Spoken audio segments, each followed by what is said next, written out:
PaleoFAILs. McLoughlin's Triceratops.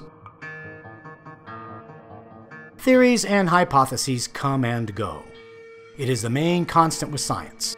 As new information is gathered and more experiments conducted, we go back to our ideas and adjust them to meet the currently accepted information.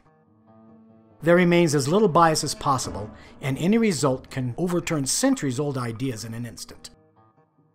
Like what we saw in 2017 with the whole Ornithoscelida controversy.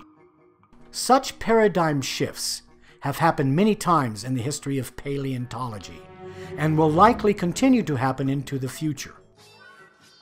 We cannot even imagine how we will look at dinosaurs and other prehistoric creatures in 50 to 100 years, just as the scientists of the late 1800s would be baffled to learn of how dinosaurs are considered now.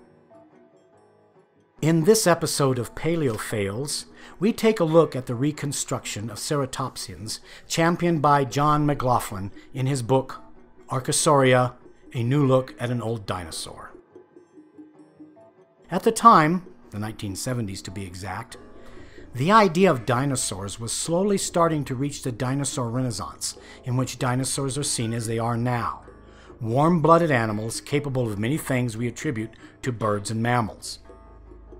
John Ostrom and Robert Bacher were chief amongst those to start this trend, and it has stuck ever since.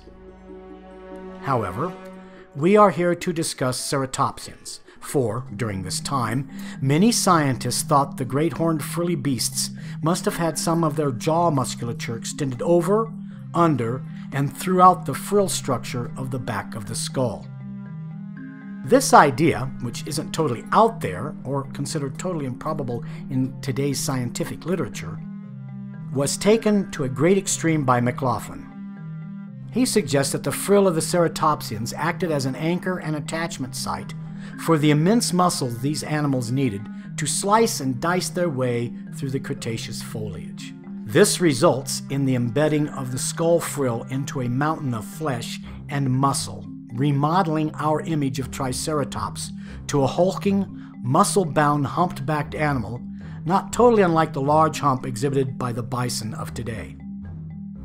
However, if we take a look at the occipital condyle, that little ball-like bone projecting out of the back of the animal's head, which also happens to be the ball of the ball and socket joint of the neck, also exhibited by well-known vertebrates in one form or another, we will see that in ceratopsian it is almost entirely spherical.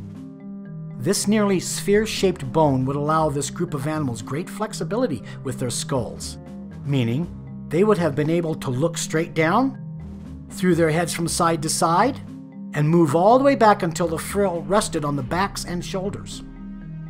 Why would something like this have evolved if the head was completely immobilized by being submerged in muscle? Simple answer is that it wasn't.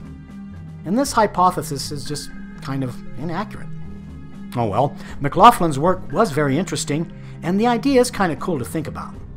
Here you can see he's done the same thing with Chasmosaurus, Styracosaurus, Protoceratops, and what appears to be Nedoceratops, Eos Triceratops.